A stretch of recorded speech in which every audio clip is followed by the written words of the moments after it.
Dios les bendiga, mis queridos hermanos, Iglesia de Cristo aquí en Cuenca. Vamos a orar al Señor. Padre Celestial, en el nombre del Señor Jesucristo, te imploro en esta mañana que a través de la predicación de tu santísima palabra, mis hermanos aquí presentes, como todos los oyentes, comprendan acerca de la importancia de una preparación antes de entrar a tu día santo. Te lo pido, te lo imploro en el nombre del Señor Jesucristo. Amén. Tomen por favor asiento. Continuemos estudiando la palabra de Dios sobre la observancia del día del Señor. Ya hemos compartido 4 sermones en esta serie de mensajes y lo hemos estado basando en el 4º mandamiento de la ley de Dios. El título del mensaje de hoy es una preparación para el reposo. Y abran por favor la Biblia en Éxodo capítulo 20, versículo 8 al versículo 11. Ahí está esta 4ª ordenanza de la ley de Dios. Dice: acuérdate del día de reposo para santificarlo. 6 días trabajarás y harás toda tu obra, mas el 7º día es reposo para Jehová tu Dios. No hagas en él obra alguna, tú, ni tu hijo, ni tu hija, ni tu siervo, ni tu criada, ni tu bestia, ni tu extranjero que está dentro de tus puertas. Porque en 6 días hizo Jehová los cielos y la tierra, el mar y todas las cosas que en ellos hay, y reposó en el 7º día. Por tanto Jehová bendijo el día de reposo y lo santificó. Toda la ley de Dios se cumple en un aspecto negativo como también en un aspecto positivo. En esta 4ª ordenanza, su cumplimiento negativo consiste en que debemos de cesar de todas nuestras obras. Después de haber laborado durante los 6 días, es bueno descansar de nuestra vocación en el día del Señor y dedicar este día para su adoración. Pero debido a que en nuestra serie de mensajes hemos hablado ya lo suficiente del aspecto negativo, en los próximos sermones me voy a centrar propiamente en el aspecto positivo. Porque aunque es bien cierto que debemos de guardar el día de reposo, absteniéndonos de todas nuestras actividades comunes, también es bien cierto de que este día debe de ser santificado. Es decir, que este día debemos de consagrarlo para un uso especial para el servicio al Dios Altísimo. Deseo compartirles 3 maneras de cómo prepararnos adecuadamente para santificar el día del Señor. Y la primera manera para prepararnos para santificar el reposo es que debe de haber una preparación solemne. ¿Lo escucharon?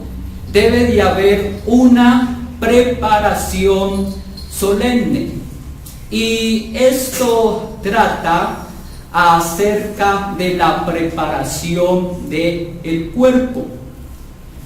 Si el rey de España, Felipe IV, le anunciase que le va a visitar en su casa, ¿cómo usted se prepararía para recibirle?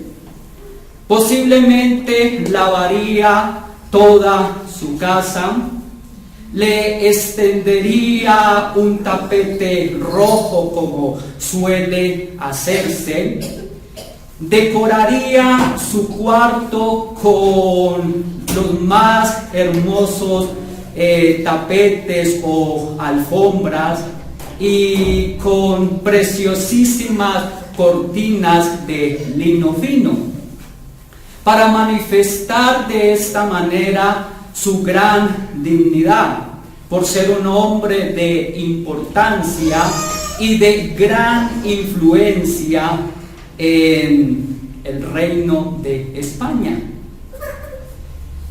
Permítanme decirles de que en el bendito reposo Dios quiere tener una dulce comunión con usted. Es como si le dijese algo así como el Señor Jesucristo le dijo a Zaqueo, según Lucas 19:5, desciende, date prisa, porque hoy me es necesario entrar a tu casa. Por lo tanto, ¿cómo se prepararía usted para recibir a este Rey de Gloria? Miren, desde el sábado en la noche, usted debe de apartarse, ¿sí? Debe de cesar de todas las actividades del mundo. Usted debería, por lo tanto, llevar cautivo todos sus pensamientos a Cristo, para pensar, escuchen bien, para pensar en la gloriosa bendición del día que se aproxima. La noche del sábado es como la afinación del instrumento, donde usted se va a unir, ¿sí?, a la gran orquesta o disposición del corazón para los deberes del día que se aproxima. Por aparte, debe de alegrarse de la aproximación de la observancia del día. No sé si esto le pase a usted, pero a mí sí me pasa, que cuando llega el sábado en la noche, me pongo muy contento porque sé que al día siguiente es el día del Señor, porque es un día en que nuestras almas reciben galardones. Es el día en que el Señor manifiesta su presencia de una forma especial al alma. Como dice San Juan capítulo 8, versículo 56, que Abraham, vuestro padre, se gozó porque vería mi día, y lo vio y se gozó. Así, cuando vemos la luz de un reposo brillar, debemos de regocijarnos. y llamar al reposo deleite, santo, glorioso a Jehová, porque esta es su voluntad descrita en Isaías 58:13. Y así como Dios hacía llover maná del cielo en doble porción en día sábado para proveer para el séptimo día, escuchen bien esto. Desde el día sábado comenzamos nosotros a recoger las bendiciones gloriosas del día del Señor. Por lo tanto, el día del Señor debe de ser recibido con mucho, pero con mucho gozo y regocijo. Porque en este día el rocío del Espíritu Santo cae en el alma, por la que es revivida y consolada. ¿Cuántos de ustedes pueden dar testimonio de que en el día del Señor el Espíritu Santo comenzó a tratar con sus vidas espirituales? Entonces, ¿no deberíamos de alegrarnos por su aproximación? El día en que el sol de justicia brilla, que este sol de justicia ciertamente es el Señor Jesucristo, debería de ser un día de alegría. Noten esto: Cristo se levantó en resurrección desde muy temprano. Dice San Juan 21, siendo aún oscuro, se levantó temprano para salvarnos. ¿No deberíamos nosotros también levantarnos temprano para adorarlo y santificarlo? Miren, no levantarse temprano en el día del Señor es una clara manifestación de que no estamos agradecidos con esta salvación tan grande. Y aún llegar tarde al culto aumenta su pecado. David dice en el Salmo 63:1, de madrugada te buscaré. De madrugada te buscaré. Y nuestro mismo Señor Jesucristo nos da ejemplo. Dice San Marcos 1:35, que siendo aún oscuro, salía a orar al Padre. ¿Cómo podemos estar de pie temprano en los otros días? Cuando vamos a trabajar o cuando salimos de viaje, ¿no estamos nosotros siendo participantes de la viña del Señor? Y que vamos de viaje al cielo, levantarnos temprano para servirle. Ciertamente, si amamos a Dios como debiéramos, nos levantaríamos al alba en este día para encontrarnos con quien ama nuestra alma. Arregle su ropa, aliste el desayuno y acuéstese temprano, porque así como su jefe no le gustaría que usted llegue tarde, se quede dormido, porque va a tener poca productividad en su trabajo. De igual manera, el amo celestial se enoja mucho verlo llegar tarde, dormirse y tener poco progreso en su vida espiritual. En segundo lugar, la manera para prepararse para santificar el reposo. Después de haber vestido el cuerpo, usted debe de vestir el alma leyendo la palabra. ¿Lo escucharon? Debe de vestir el alma leyendo la palabra. Como el pueblo de Israel, tuvo que primero lavarse y santificarse antes de que le fuese entregada la ley. De igual manera, nosotros debemos de santificarnos y de limpiarnos antes de llegar al día de reposo. La palabra de Dios, su lectura es muy importante para santificar el corazón y limpiarlo para un día de reposo. Y esto se hace leyendo, meditando y orando. Noten esto en Éxodo capítulo 19, versículo 10 y versículo 11.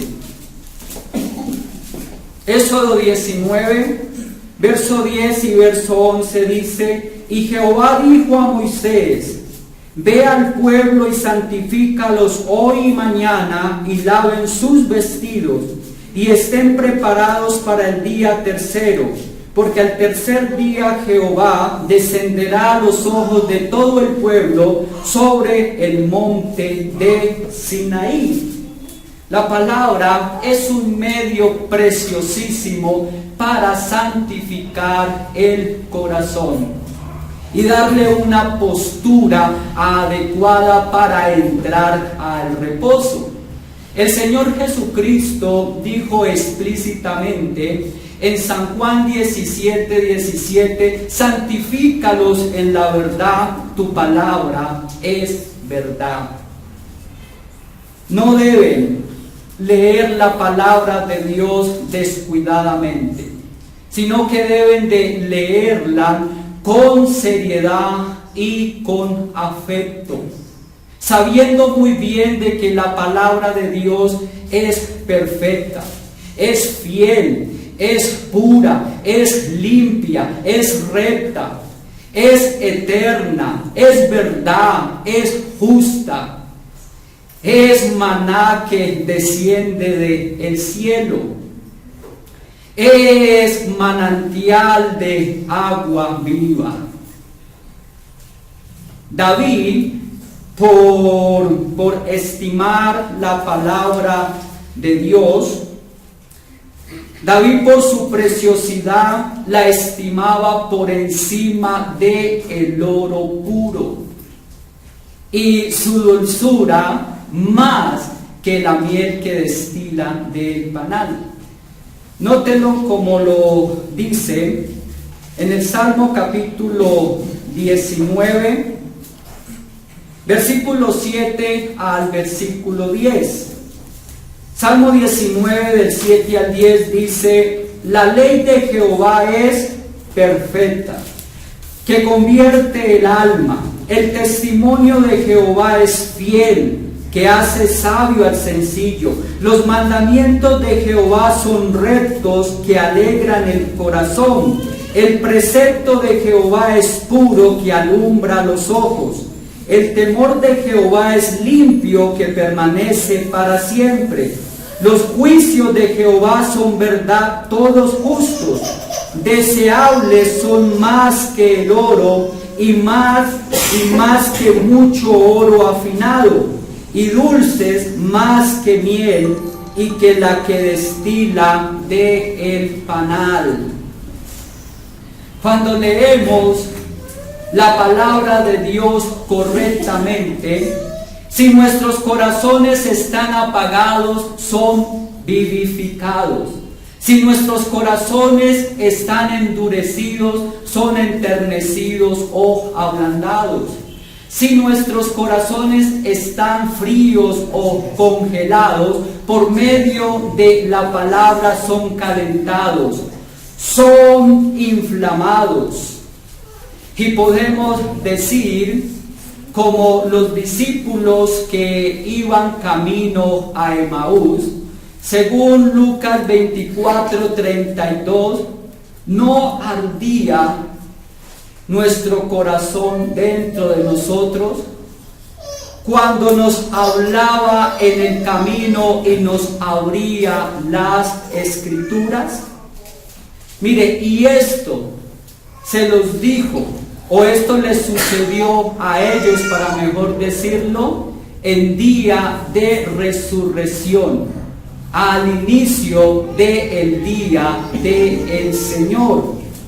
La razón por la cual a algunos no reciben mayor beneficio al oír la palabra predicada es porque no desayunaron con Dios en la mañana al leer las Escrituras. Y la tercera manera para prepararnos para santificar el reposo, después de haber vestido el cuerpo, después de haber vestido el alma por medio de la lectura de la palabra, es la meditación en la palabra. ¿Lo escucharon? La meditación en la palabra. La meditación eleva nuestra alma al monte de Sión para hablar con Dios. La meditación es el retiro espiritual del alma dentro de sí. Una reflexión seria y sublime en Dios. Mira, nuestros corazones son elevados a afectos divinos, a un deleite indescriptible del alma. Porque como muy bien lo expresa David en el Salmo 1, versículo 2, sino que en la ley de Jehová está su delicia, y en su ley medita de día y de noche. Usted puede meditar en tres cosas. Primero, meditar en las obras de la creación. El mandamiento lo expresa claramente, que el Señor hizo los cielos y la tierra, el mar y todas las cosas que en ellos hay.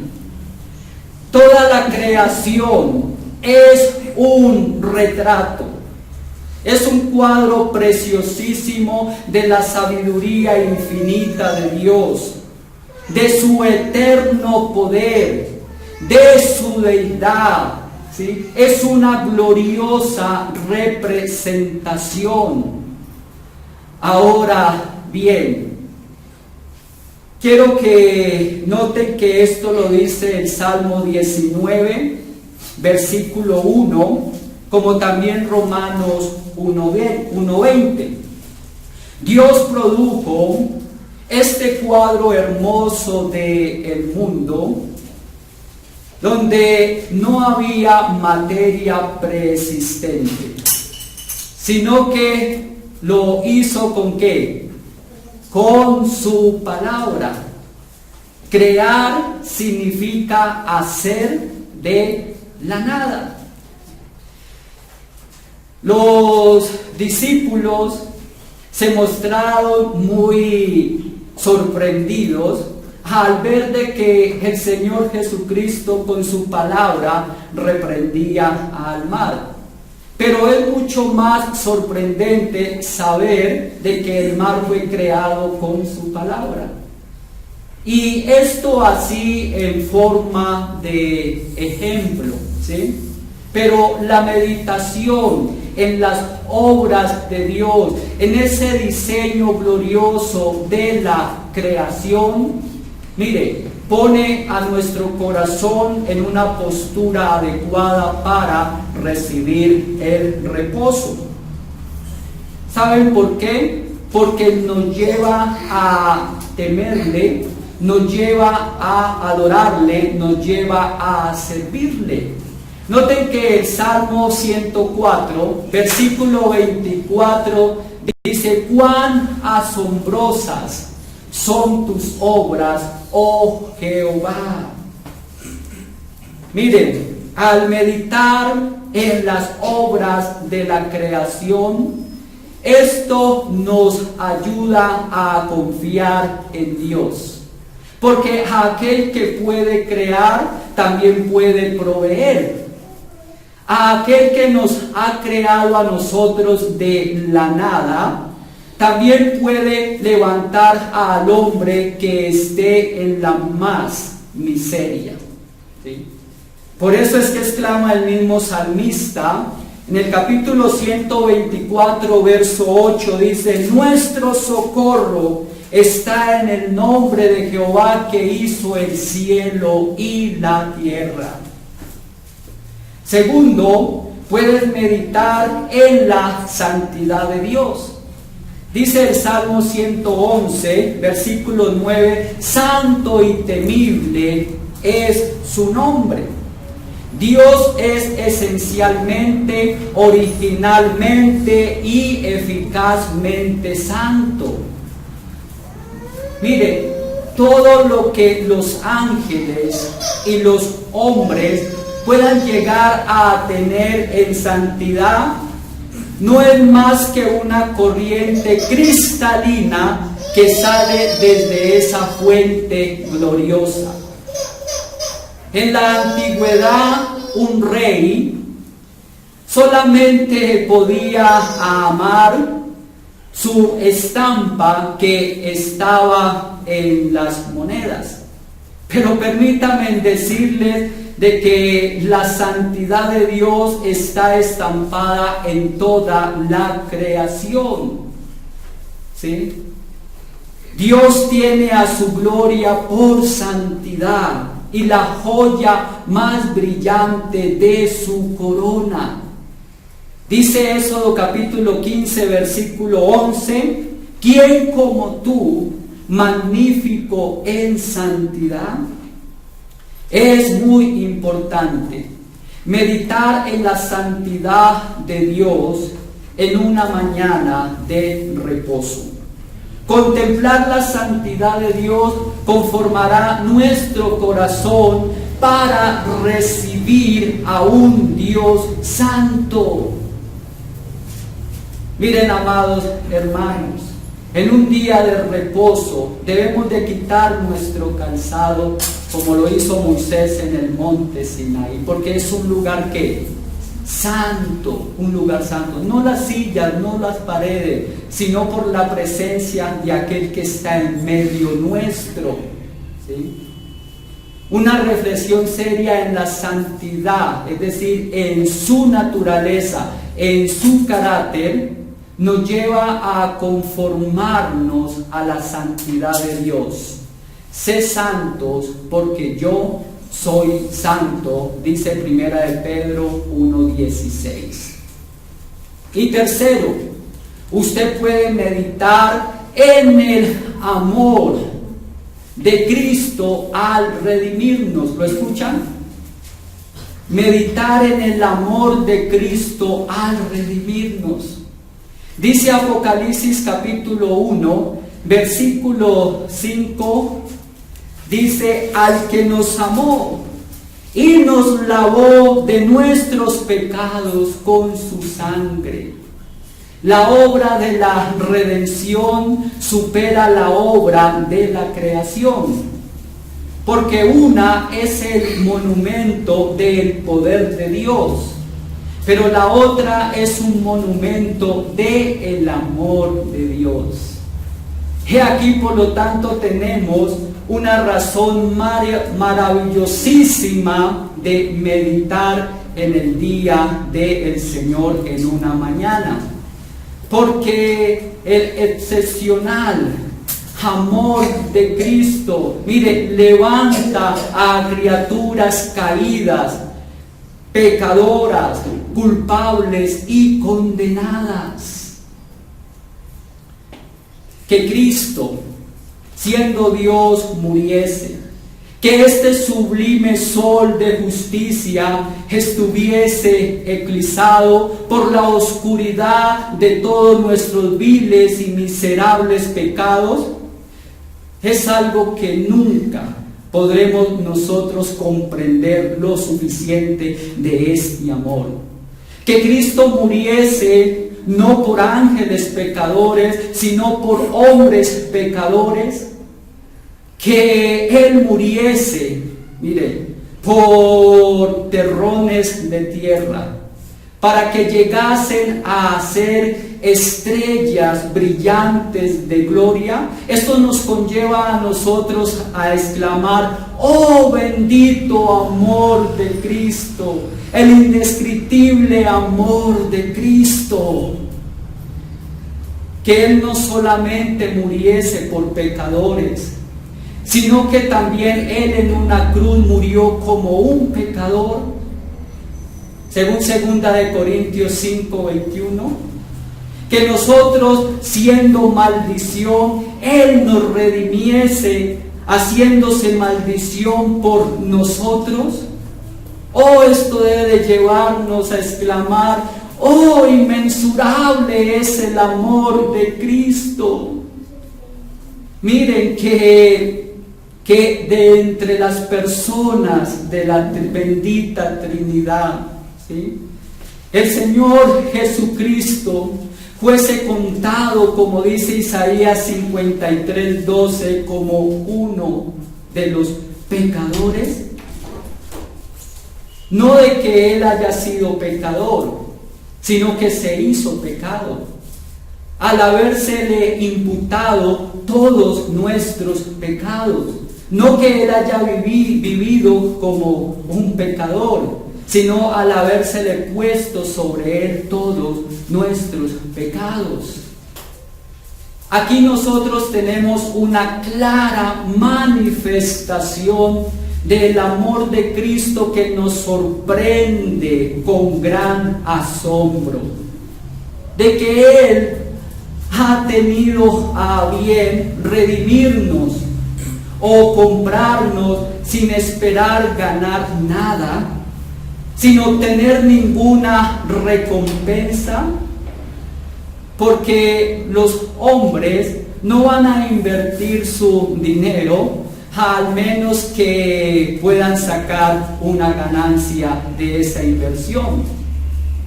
Pero ¿qué podría esperar Cristo al redimirnos o al comprarnos a nosotros? Por supuesto, nada. Porque nada tenemos para ofrecerle a Cristo. Nada podemos recompensarlo por su gran amor para con nosotros. Nada tenemos para darle. Dice Ezequiel, capítulo 16, versículo 6: y yo pasé junto a ti, y te vi sucia y en tus sangres. Según todo este relato bíblico de Ezequiel, capítulo 16, la figura que aquí se nos da es que Cristo nos recogió como si fuésemos unas criaturas recién nacidas echadas a un basurero y aún envuelto en nuestras sangres por una madre sin misericordia. Pero no solamente no teníamos belleza espiritual con que tentarle, no solamente estamos aún bañados en nuestra sangre, sino que también nos habíamos levantado en armas contra Él. Porque cuando éramos nosotros sus enemigos, dice Pablo en Romanos 5:10, que fuimos reconciliados con Dios por medio de la muerte de su Hijo. Después de que murió por nosotros, no conseguíamos tanto como amarlo, hasta que nos hizo amarle. No conseguíamos darle nada en lugar de su propio amor. Porque dice Pablo en Romanos 5:5, dice que el amor de Dios fue ¿qué? Derramado en nuestros corazones por el Espíritu Santo que nos fue dado. Y Romanos 11:35 dice: ¿o quién le dio a él primero para que le fuese recompensado? Si tenemos nosotros una belleza, es porque Él mismo nos la ha dado. Dice Ezequiel 16:14: porque era perfecta, a causa de mi hermosura que yo puse sobre ti. Y si producimos algún fruto bueno, no es por nuestro propio crecimiento, sino porque proviene de Él, de Dios, que es la vid verdadera. Dice Oseas 14:8, de mí se hallará fruto. Oh, qué amor el de Cristo. Cristo murió voluntariamente por nosotros los pecadores. Dice San Juan 10:18, doy mi vida. Los judíos no hubiesen podido quitar su vida si Él no la hubiese dado de sí mismo. Él hubiera podido llamar a su Padre y el Padre darle una legión de ángeles para que fuesen sus salvavidas. Pero aún, ¿qué había necesidad de eso? Si de su propia deidad Él hubiese podido defenderse contra todos esos ataques. Pero escuchen esto, amados hermanos. Su amor brotó como una fuente fluida para nuestra redención. Sus enemigos no ansiaron tanto su muerte como Él ansiaba nuestra redención. El Señor Jesucristo dice, hablando de que Él sería bautizado con un bautismo, Él dice en San Lucas 12:50, dice, de un bautismo tengo que ser bautizado, y como me angustio hasta que se cumplan. Él llamó a sus sufrimientos bautismo, los cuales serían esparcidos. Su sangre sería esparcida sobre nosotros. Y Él sabía esto mucho tiempo atrás, para mostrar de que Él moría con una muy buena voluntad por nosotros. Sus sufrimientos son llamados una ofrenda. Dice Hebreos capítulo 10, versículo 10, la ofrenda del cuerpo de Jesucristo, hecha una vez y para siempre. Mire, su muerte fue una ofrenda de libre elección. Aunque es bien cierto que tuvo un sufrimiento atroz en el Getsemaní, al pensar en los sufrimientos que se le vendrían al beber la copa de la ira de Dios, no obstante, Él no pensó mucho en sus sufrimientos. Aunque Él fue azotado y crucificado, Él estaba muy gozoso por la obra que había hecho. Dice Isaías 53:11, verá la aflicción de su alma y quedará satisfecho. Esta ilustración es de el famoso teólogo puritano Thomas Watson. Dice, así como la madre que tuvo un parto difícil no se arrepiente de sus dolores cuando ve a un niño salir, sino que es bien contentada, así Cristo, aunque tuvo un parto duro en la cruz, no piensa mucho sobre eso, no se queda preocupado, sino porque piensa que su sangre y su dolor es bien otorgado, porque ve a un varón de redención saliendo al mundo. Que Cristo hubiera hecho una redención eficaz para algunos y no para otros, esto es un amor sorprendente. Aunque es bien cierto de que sus méritos eran suficientes para salvar a todo el mundo, Sin embargo, escuchen bien, solo algunos participan de su virtud salvadora. Dijo en San Juan 6:64, pero hay algunos de vosotros que no creerán. Y confirma diciendo Hechos 13:48, y creyeron todos los que estaban ordenados para vida eterna, de modo de que no todos reciben el beneficio de la salvación. Y esto aquí nos manifiesta el amor glorioso de Cristo en un sentido particular, en un sentido distinto y único. Que la virtud de su muerte alcanzase a algunos y no a otros. Mire, San Pablo dice claramente en 1 Corintios, capítulo 1, versículo 26 al 29. 1 Corintios 1, 26 al 29 dice: pues mirad, hermanos, vuestra vocación, que no soy muchos sabios según la carne, ni muchos poderosos, ni muchos nobles, sino que lo necio del mundo escogió Dios para avergonzar a los sabios, y lo débil del mundo escogió Dios para avergonzar a lo fuerte. Y lo vil del mundo y lo menospreciado escogió Dios, y lo que no es, para deshacer lo que es, a fin de que nadie se jacte en su presencia.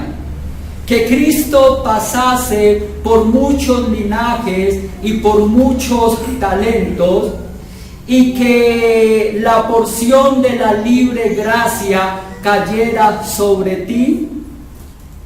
Que Cristo quisiese derramar su sangre sobre ti. Oh profundidad del amor de Cristo.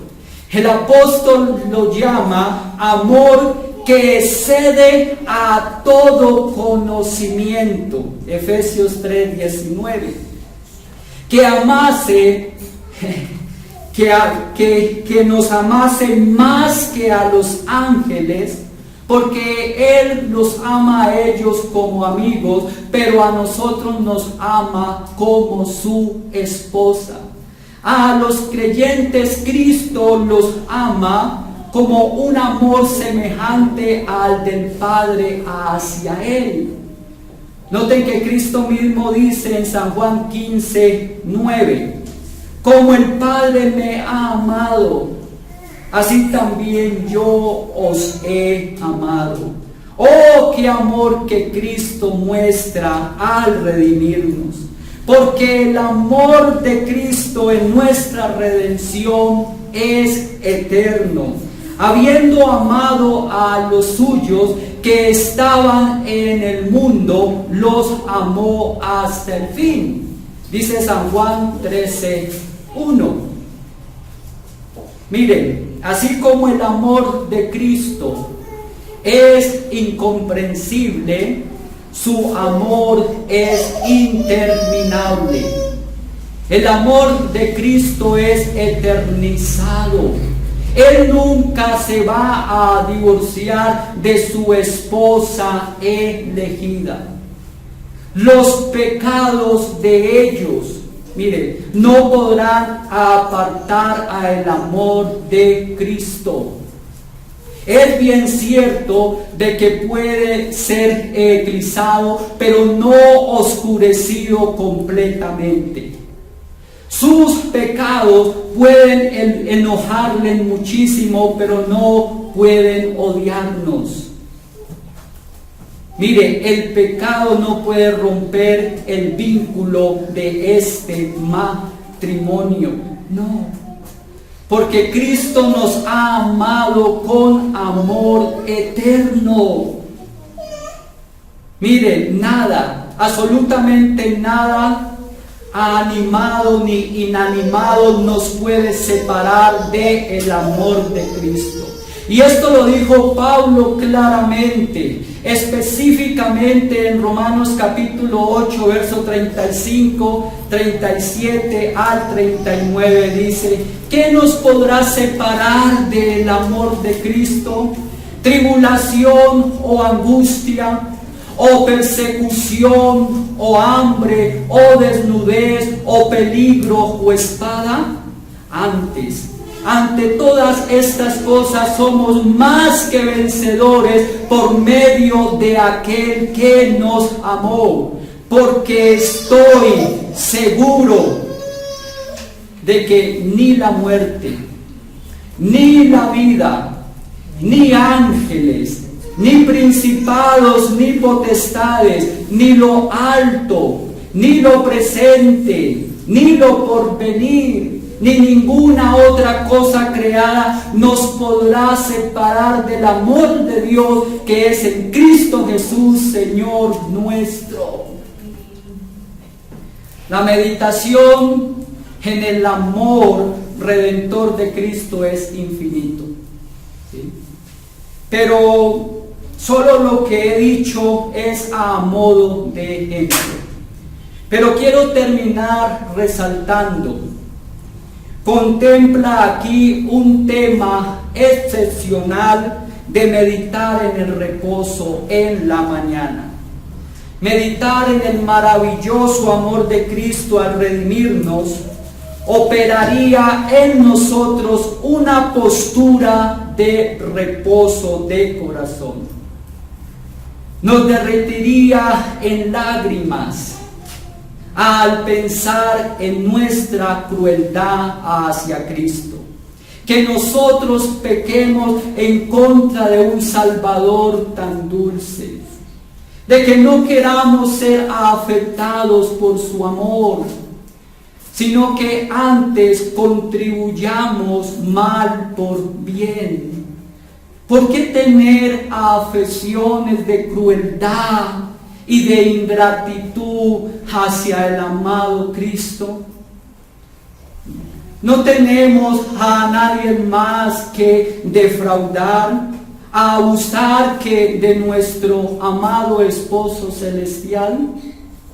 No tenemos a nadie más que patear sus entrañas que las del amado Salvador. Continuaremos escupiendo su rostro. ¿No es suficiente lo que Él sufrió en la cruz? ¿Y le traeremos más sufrimientos con nuestra desobediencia? ¿Le daremos más hiel y vinagre? Miren, amados hermanos, solo una cosa puede disolver el corazón en tristeza y derretir nuestros ojos en lágrimas, que es meditar en la crueldad que le ofrecemos a nuestro amado Cristo todos los días. Así como Pedro, que después de haber meditado en el amor de Cristo, de su llamado como apóstol y de haberle dado a revelar sus secretos más íntimos, pero que sin embargo le negó, su corazón se partió en tristeza y salió afuera y lloró amargamente. Dice Mateo 26:75. ¡Qué bendición es derramar lágrimas en un reposo! Y solo esto podría hacerlo cuando meditamos en el amor de Cristo a nosotros y de nuestra crueldad hacia Él. Meditar en un reposo en la mañana sobre el amor de Cristo hará encender nuestros corazones de amor hacia Él. ¿Cómo podremos mirar su sangrado y su muerte por nosotros y nuestros corazones no ser calentados en amor hacia Él? El amor hacia Cristo es el corazón de la verdadera religión. El afecto más puro no son pozos de gasolina, sino chispas de amor que Cristo valoriza. Miren, amados hermanos, David dice en el Salmo 39:3, se enardeció mi corazón dentro de mí, en mi meditación se encendió fuego. Así que mientras meditamos en el amor de Cristo al redimirnos, el fuego de nuestro corazón arderá hacia Él. Y luego el cristiano estará en una condición de bendición en el reposo. Y quiero terminar resaltando lo siguiente. Esta es una meditación propicia para nosotros llenar nuestras almas de aceite y permanecer la lámpara encendida cuales vírgenes prudentes, esperando la segunda venida, el retorno de su amado esposo celestial. Mi querido amigo, este mensaje también es para ti. Sé que tú en tu vida has creído en un Dios creador y que en algún momento has meditado con gran asombro en las obras de sus manos. Pero permíteme decirte que esto no es suficiente para tu salvación, porque aún los demonios creen en la existencia de Dios y tiemblan ante su presencia. Sino que tú necesitas reconocer que eres un pecador y que has quebrantado sus santos mandamientos y que esto te hace digno del infierno. Pero también cree que este Dios creador envió a su Hijo unigénito y murió en una cruz como tu sustituto divino. Y esto no es meramente un cuadro de sufrimiento, sino que es un evento de redención, mediante el cual únicamente tú podrás ser salvo de la ira de Dios. Comienza a aguardar el día del Señor con perseverancia, como las otras ordenanzas de Dios, en unidad con tus demás hermanos en la fe, creciendo juntos en el conocimiento y en la gracia de Jesucristo. Padre amado, yo ruego, te imploro en esta mañana, que el pueblo aquí reunido y quienes también habrán de escuchar este mensaje en un futuro, entiendan de la importancia de tener una preparación adecuada para entrar a tu día santo. Oh Dios bendito, que el mundo no continúe absorbiéndolos como el agua es absorbida por la esponja. No continúen siendo apegados como el metal al imán, sino, oh Dios amado, todo, pero todo lo contrario, que ellos sean absorbidos por todos los asuntos espirituales, todo lo que concierne al reino de Dios como agua a la esponja. Sean ellos apegados a los afectos celestiales, como el metal es apegado al imán. Oh bendito Dios, danos por favor una consagración sincera a ti, Señor. Demos una clara manifestación de que te amamos, que estamos muy agradecidos de que tú nos has escogido desde antes de la fundación del mundo para esta salvación tan grande, habiéndonos puesto en amor en tu Hijo Jesucristo. Por favor, te lo pido, Señor, en el amado Hijo de tu nombre. Amén.